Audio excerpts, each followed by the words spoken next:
because I pretty much lost both parents. I lost one physically and I lost the other emotionally. So I was left to work it out by myself. And I think a lot of my story is really, like seeing the intelligence of how resilient and how creative we are as children to find a way to be okay in the face of adversity.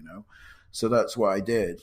I found a way to be okay. I found food, and then I found crime, and then I found drugs, as before I was a teenager, before I even hit teenage years. You are now tuned in. You are now tuned in to Let's Talk About Healing.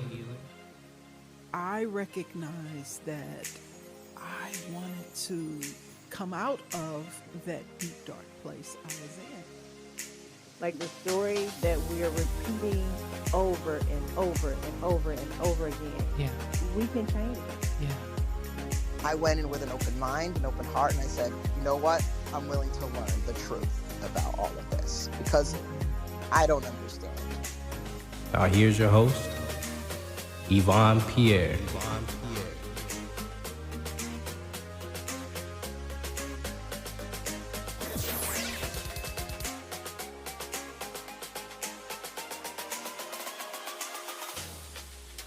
Hello and welcome to Let's Talk About Healing, where I have interesting conversations with various guests on a variety of topics on healing the mind, body, and spirit. I'm your host, Yvonne Pierre. Today, I'm looking forward to this conversation with my guest, Jason Shires. He's a certified transformative coach, certified psychotherapist, and author.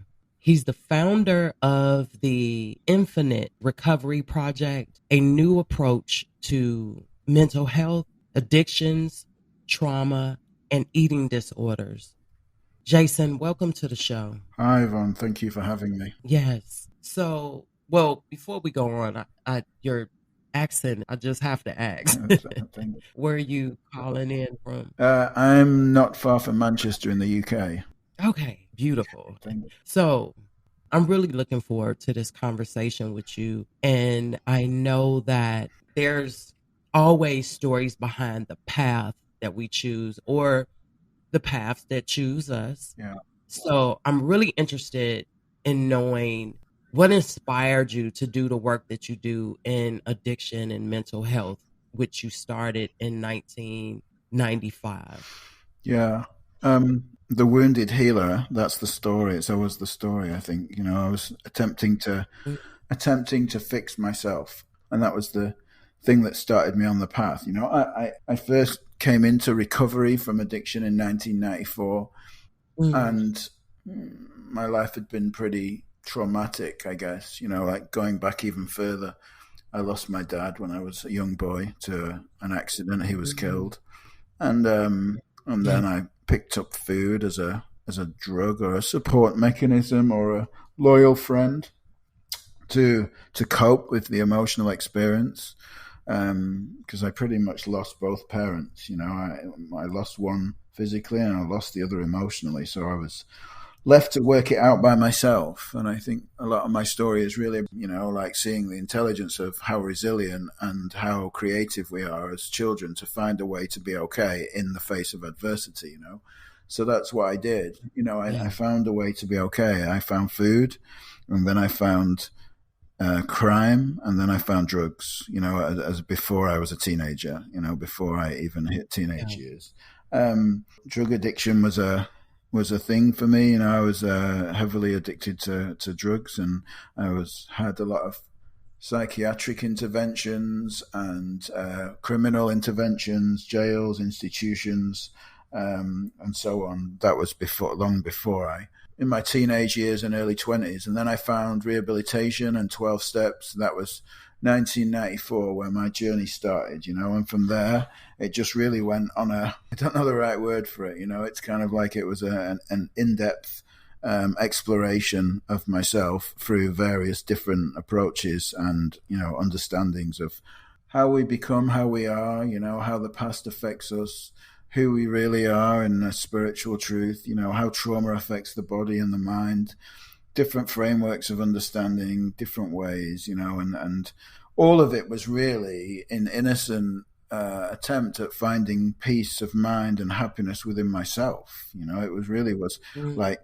I often thought, like when I had clients as a traditional therapist in the past, how can I help anyone? How can I help anyone find the only thing that anyone wants? Every single person wants peace of mind and happiness. That's all they want. Everybody wants that in a different form. And I don't know where it is. I don't know how to point to it. I don't know, because I don't experience it for myself. So I that was one of my motivating thoughts for continuing to pursue and seek and find that elusive peace of mind and happiness. At first, for many years in drugs and alcohol, certainly in substances and food, I searched outside of myself. And then in recovery, when I didn't have substances, I used food again, and then I used everything else. I used relationships and gambling and pornography and sex and money and everything else I could to try and find happiness in the objective external world, which obviously, if anyone's tried it, knows that doesn't work, and that led me to a place of devastation and emotional emptiness, which it does. And that's all, as I see it now, that's all a beautiful experience. It doesn't feel like it. It's what I would call a gift in a shitty wrapper, because that taking you on that journey to realization that nothing outside yourself can make you happy leaves you with just one option, and that is to look inwardly at the creation of experience within yourself, to look inwardly at the impact of life's events on your beliefs and ideas about yourself and about the outside world. And once you start going on that inward journey, which can be challenging, especially if you've escaped yourself through all sorts, any way possible for decades, is really a beautiful and deep realization of the truth of experience. It becomes spiritual. Psychological is like, to me, somewhat putting a plaster on a bullet hole at times, because it misses out the understanding of our true nature, of who we really are beyond life's conditioning. And that's where I came to, I guess, in my journey, in a long and many years roundabout way. I came to that spiritual exploration and realization that I'm not my thinking about myself. I'm not the past. I'm not, I'm not the story of myself. I'm not the addict, the traumatized child, the boy who lost his dad. I'm not all the endless list of psychiatric diagnoses that I'd had and medications that I'd been put on. I'm not those things. Then I'm not my job. I'm not my age. I'm not my status. I'm not my qualifications. Like, what's left? Who am I? It's like came to that existential investigation into the self, right? Who am I really? And what is happening here in this human experience? And from there, you really have a chance, of experiencing joy, peace of mind, and contentment within yourself, because you're getting closer to the source, to the source of all those things that you've really searched for innocently in the outside world. And that's really how I got to today, on that journey down many as I would call rabbit holes, like in investigations of myself and others. And that's all been the evolution of my work as well, the evolution of my work from traditional psychotherapy through to what I do today. I would call it transformative conversations, that I have with people, where life just starts to look different, quite easily. So yeah, that's kind of how I got to being here today. There's many facets to that story. There's drug addiction, there's eating disorders, there's mental health stuff, there's trauma, there's my own journey as a therapist and my recovery journey and stuff. It's like, but it's a lot of things that happened. Yeah. What I love about your story is that not only did you look for that information and look for those answers for yourself, but you specialized in it and it became your life work. And you not only sought it out for yourself, but after finding it for yourself, you started to help others. And I think those are the most impactful experts are the ones that, not just the book knowledge, but you have the experience to go on top of it. And I think that brings a sense of compassion and understanding when you're working with someone who's battling with an addiction, because you can say, I've been there and I've gone through that, and not just how I overcame it, but this is what I've learned along the way and through my education. So I think that's really awesome. Yeah. I also have had to overcome alcoholism and 30 years of smoking cigarettes, which I would say of all the addictions was the hardest for me. Yeah. For me to overcome food addictions. Now I'm still working on the food addiction part. But I think that there's a common denominator between all forms of addiction. So I wanted to ask you, what would you say those common denominators are surrounding addiction? And I think you already touched on it, but yeah, it's quite a common question that people ask me, and I don't differentiate between any addiction. I mean, like, there's the obvious difference, like food has an impact on your health, drugs and alcohol have an immediate risk to your health. It's kind of like, particularly some drugs, depending on how you take them. There's that part of it, but putting that aside, addiction to substances, processes, things, like, I don't differentiate between, because all of it is an intelligence of the system. It's what I said about how children have infinite resilience and innate intelligence built in. They find a way to cope. We as human beings find a way to cope. Now, if there is an internal dis-ease, even if there's not an obvious one, but there's not, just basically, if there's not a joyful experience of being alive most of the time, it's kind of like, then there's probably some internal dis-ease.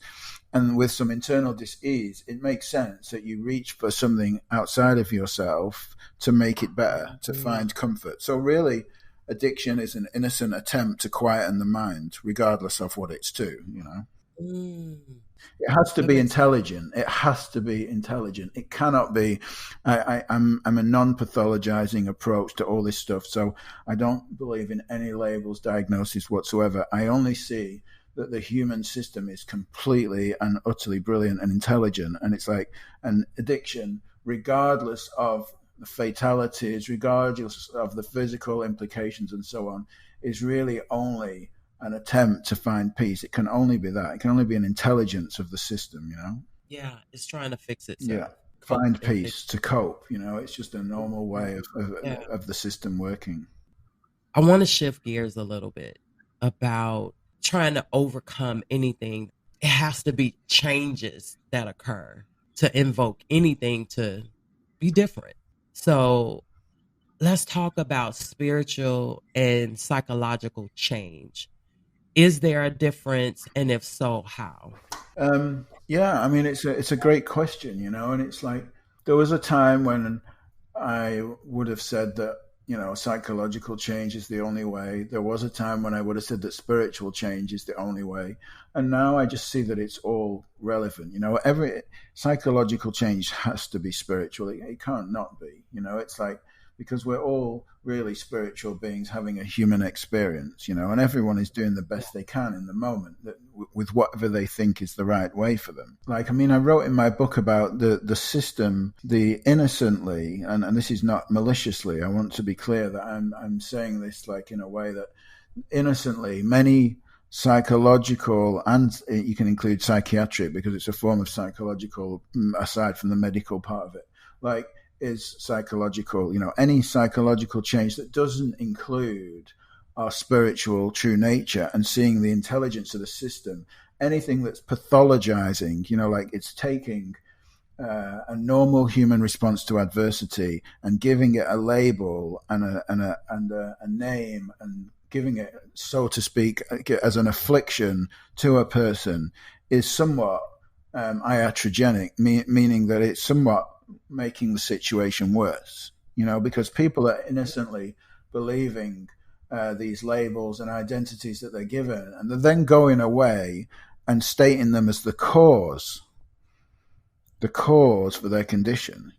Oh, I do this because I've got whatever the reason is. I've got general anxiety disorder, or I've got depression. I'm doing this because of that. But the description of what you're doing could never be the cause, because it's only ever a description. How could a description be the cause? It's not possible. There's no such thing as mental illness. It is a description. It's a description of a set of symptoms based on severity and longevity. That's how diagnosis is done. So the difference to me, with spiritual change and psychological change, it's non-pathologizing spiritual change. It includes the psychological. Doesn't cut it out, but it's just non-pathologizing. In some cases where people have had traumatic experiences, there are stuff to process. There is psychological stuff, beliefs held, physical contractions in the body, somatic experience, and so on, that's relevant. But all from a place of understanding that we are innately intelligent beings, that everything is working exactly as it should, and that there's something much deeper to see about the human experience than labels and diagnoses. So someone that may have been diagnosed with, let's say, manic depressive or bipolar. So explain, what does that mean? Sorry, I should have. Glad you said it. Apart from bipolar and schizophrenia, which have got real conditions, all the other stuff that's listed, the endless list of diagnoses, depression, anxiety, and so on, they really are just a symptom. They're a symptom of misunderstanding within us, but then they're given a label, and then the innocent people go away with the label as the cause, but really there was never the condition to start with. It was only ever a symptom. So your depression is a symptom of something a little deeper, whether it's spiritual or psychological. Well, but you're saying psychological and spiritual in some ways are intertwined. Well, spiritual can only be pointed to via concept, but it's pointing to something more than a belief. It's pointing to a universal truth, and that can only be experienced. And it's a difficult conversation, because once you start talking about universal truths that are not concepts, then words are not very good, because it's not really about words. It's about a space that everyone is able to touch, that is held within all human beings. It's the true nature, the place of peace that lies within all human beings. But words can always be argued. They can always be disagreed with. And it has to be pointed to. This space that exists for all people has to be pointed to with words. But words are not it. Words are not the space. Words are just the only way we have of pointing to a spiritual truth. So psychological is pure theory. It's pure theory, conceptual. There's nothing deeper. There's just a framework and a theory for what's wrong with you, and a solution to fix it. So that's why when you have certain spiritual experiences, you can't put words to it. Yeah, you can't put words to it. And you're saying, as far as psychological change, it's theories. It's based on problem and solution as well. Here's the problem, here's the solution. I mean, the other way you could look at it, there's multiple ways to look at it. Another way you could look at it is spirituality is finding what's right with you, and psychology is finding what's wrong with you. Okay, I get it. So when it comes to change, a lot of people fear it. A lot of people are so terrified to go see a psychologist, or to really dive into what is the psychological thing that needs to change. So I want to ask, from your experience, why do people have that fear of change? I don't want to convince anyone to change. It's kind of like,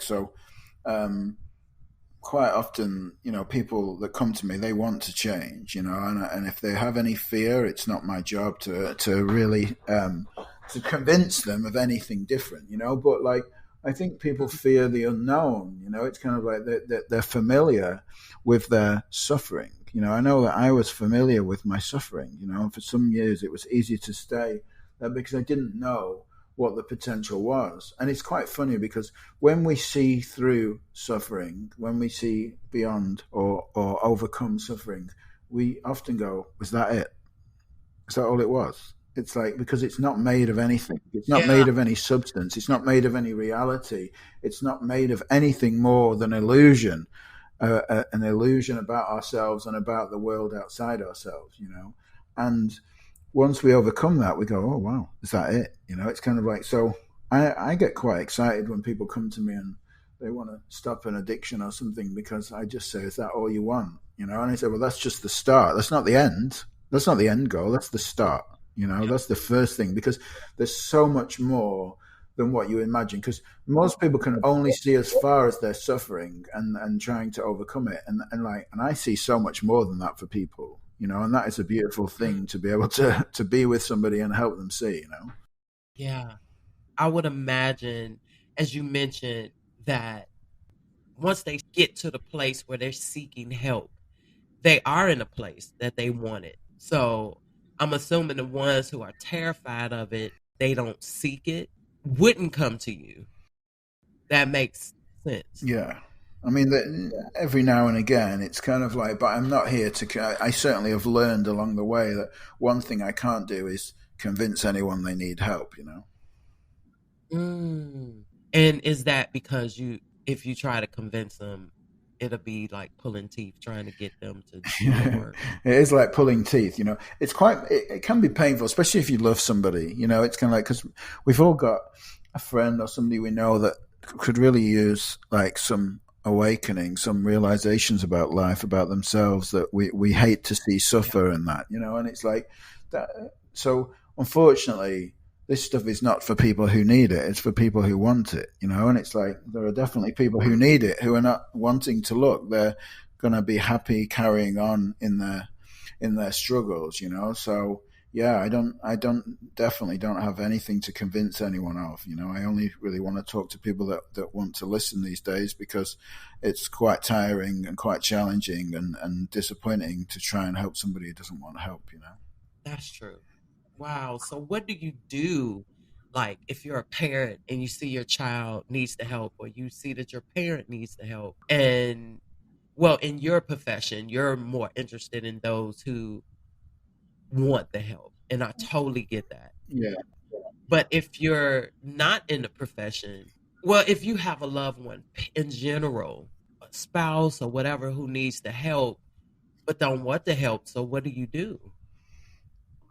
It's a good question. I just had a client before that asked me, and it's a common for me to get parents with teenage or 20s, usually children that are struggling mental health and addictions and stuff. And the one question I have to ask them, they want help for their child, and I have to ask, I've got one question that's really important, you know. It's like, does your child want help, you know?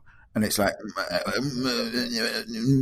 after stuttering a few times, they usually reluctantly say, they'll either like lie and say, yeah, of course they do, or they'll say, no, not really, because they never do. They never do. You know, it's like, so what do you, so the next question is like, what do I do? What can I do? You know, and it's really painful to know that you're powerless. You know, it's like that you can't control them, and that the very best thing you can do is be loving and wait.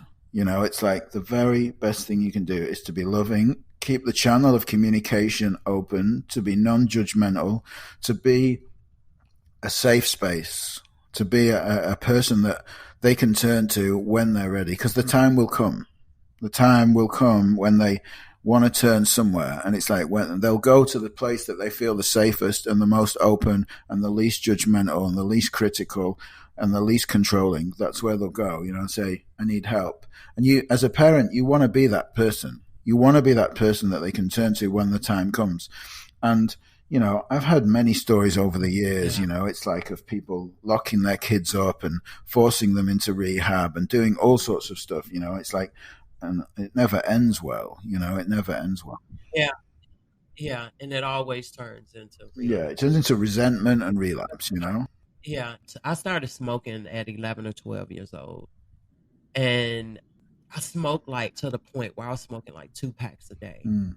And my mom and grandmother and always tell me what's wrong with smoking, or why I shouldn't smoke.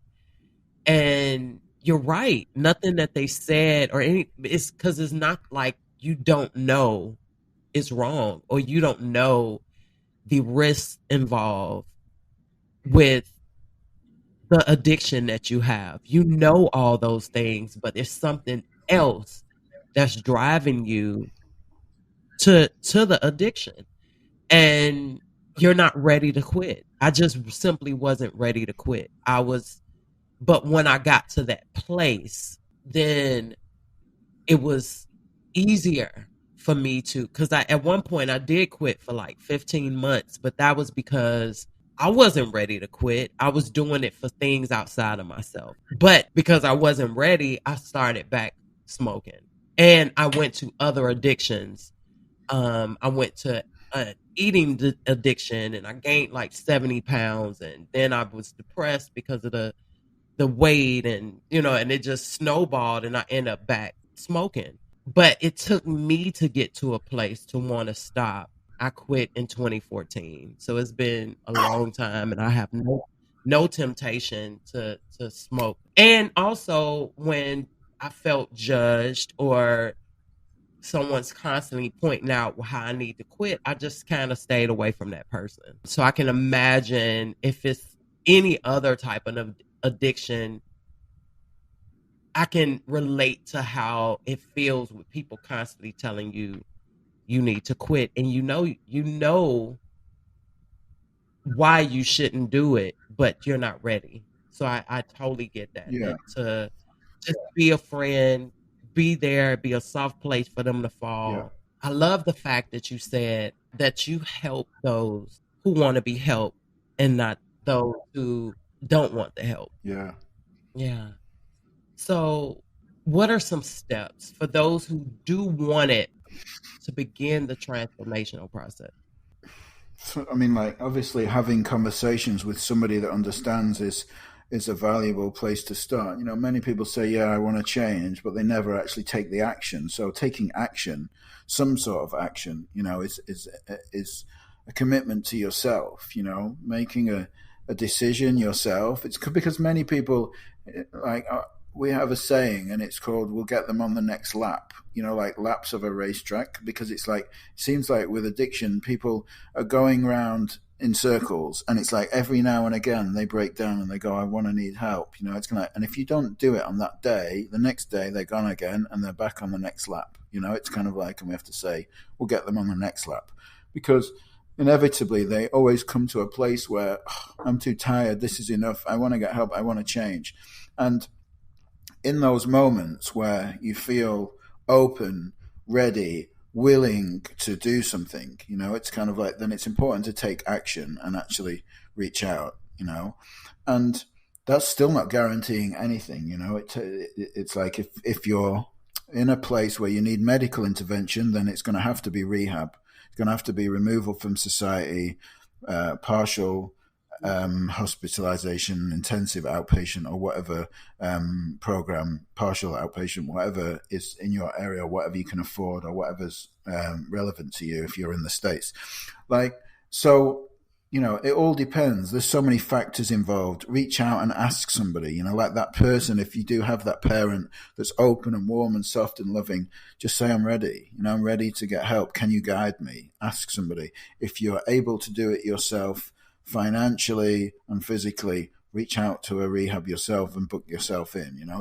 If you don't have an addiction that requires medical intervention, i.e. could be food related, could be gambling, pornography, sex, money, it's like, then reach out to someone like me or whatever you find, and start having a look, in a gentle way at yourself, at what's really going on within yourself. Because until you start looking inwardly, it's like you cannot hypothesize and figure it out, because it's what we try and do. When I figure it out, then I'll get help. It's like, that's a very common thing for people to say that are stuck with addiction. When I figure this out, then I'll get some help. It's like, no, it works the other way around. You get some help, then you figure it out. So Yeah. any of those ways, just a commitment to yourself by taking some action with whatever way is possible to you, with whatever makes sense, you know? Yeah. What advice would you give someone? And I kind of think you answered it. Someone who's afraid to get the help. They know they need to change, but they're afraid to change.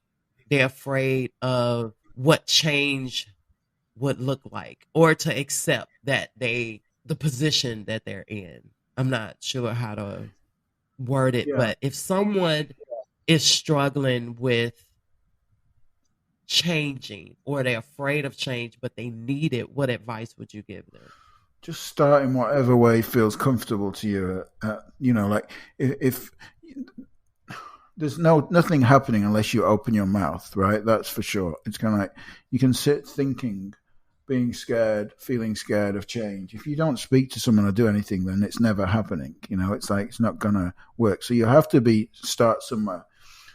So start with what you're comfortable with. You know, it's kind of like you can find someone and say, "Hey, look, I've got this addiction. I don't want to stop my addiction. That's not what I want." You know, it's kind of like, but I want to speak to somebody. You know, I want to just speak and be open about what's going on. It's like, so find someone that's what you're comfortable with. You know, that feels safe, like a safe space. Find a safe space to be with somebody, to hang out with somebody, to speak to somebody. You know, it's like you never know what can materialize from that. You know, it's like, but just saying yes to yourself is the most important thing. Saying yes to yourself in it with a true intention and taking action. You know, actually, in whatever way you say yes to yourself, it might not be that you're agreeing to stop. It might just be that you're agreeing to speak to somebody, you know, or look at something, or read a book, or watch a video or a set of videos, or join an online community, or go to a 12-step meeting. It's free. It can be overwhelming because it's a group of people. You know, call up a 12-step helpline and ask if somebody will take you. You know, someone will hold, not literally, if you don't feel comfortable, but if you do, will someone hold your hand, you know, and take you there? It's like whatever way, whatever opportunity is there. There's so many opportunities to get help these days. You know, so many people who will be helpful with this stuff. I mean, when I used to go to 12-step meetings, we used to pick people up all the time. We used to go and pick them up, take them for dinner, take them to a meeting, take them home, with no motive whatsoever, just to welcome somebody and help them feel at home, you know, and just to know, I guess, most of the time, in fact, all of the time, it's going to be different to how you think it's going to be, you know? Yeah. And that's a good idea, to surround yourself with the people that care and that will help you, even if you don't have that in your immediate life, like your friends and family or whatever. Yeah.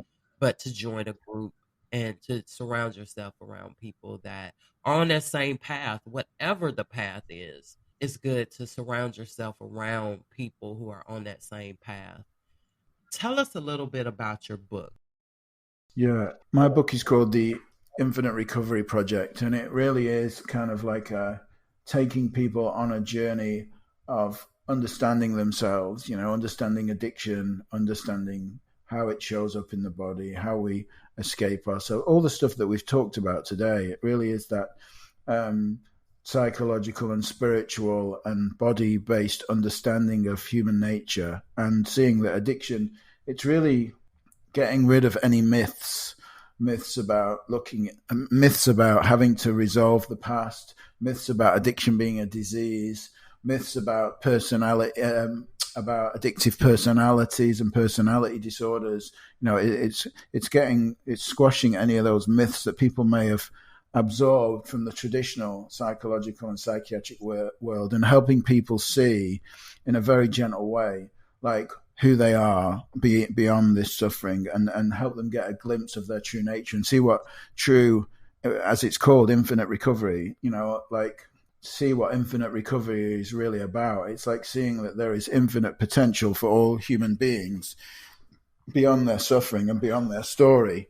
So yeah, that is what it's really about. It includes my own story of addiction and recovery and evolution. It's not quite finished, but it's almost there now.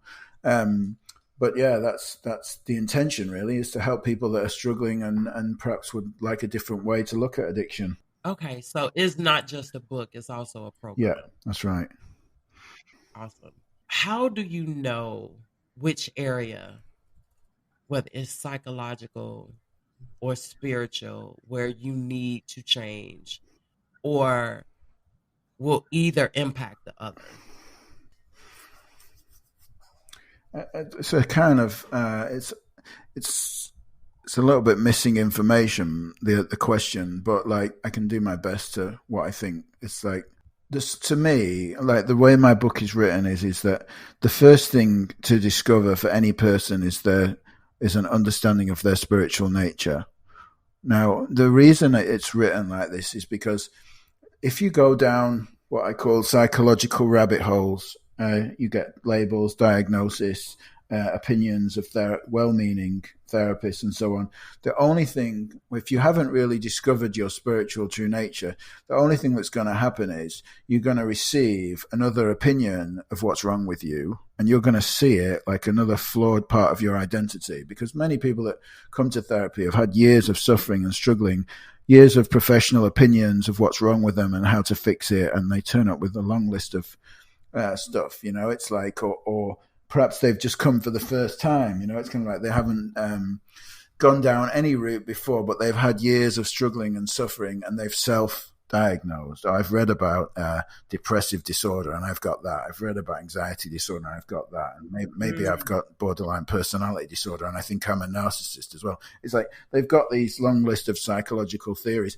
Now, the only thing you can do in the psychological realm is give them another flaw, another issue to resolve. But like when you discover your true nature first, and you're looking from the place of pure awareness, from grounded in true nature, then we're not looking at flaws and diagnoses and problems to resolve. We're looking at innocent protection mechanisms and coping mechanisms that have been developed as a normal human response to adversity.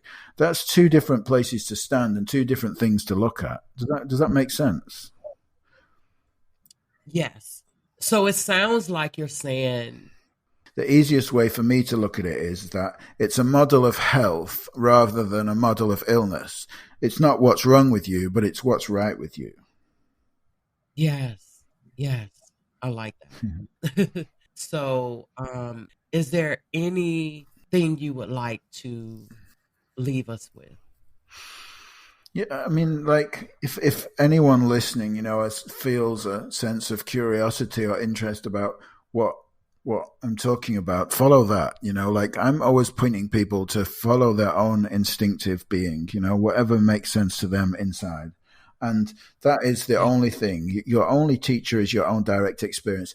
The thing that it says in my book repetitively is that don't get lost looking at the finger. It's like that's pointing to the moon. It's like my book is just one of many fingers pointing to the moon. It's like the moon would be our spiritual true nature. It's like, so always look inside yourself for the answers. Check out if what I'm saying fits for you. The same it says in my book. This book is not the answer. It's pointing to the answer, but it is not the answer. This is not the only way, but it's just a way pointing to a truth. It's like, so I always say to people, if you hear something that sounds interesting, sounds good, follow that, and if you don't, if it doesn't resonate with you, then follow that too, wherever that takes you. Wow. Very good. How can people get in touch with you? There's further conversations like this on my podcast, misunderstandingsofthemind.com, which is on Apple and Spotify also. Or my website is wideworldcoaching.com. Wow. And I love the title. Yeah. Say the title of your podcast again. Misunderstandingsofthemind.com.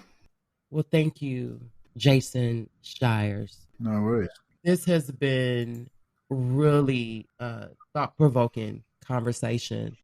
And I just want to thank you, not just for joining us today and having this conversation with me, but also thank you for taking what you had to go through and overcome and to educate yourself and learn the things so you can turn around and be a beacon of light for other people. I commend that. I admire that. And I just wanted to say thank you for all those that you help guide to their light. Oh, thank you. Yeah, it's definitely my pleasure. It's the most beautiful job in the world, you know, just to be with people and see that, help them see the beauty that's inside of them, you know. So I absolutely love it. Yeah.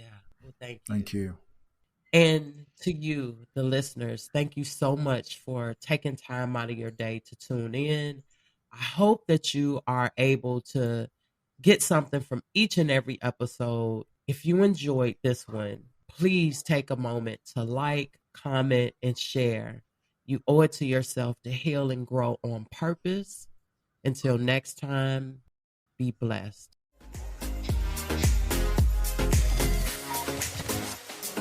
Thank you for tuning in to Let's Talk About Healing with Yvonne Pierre.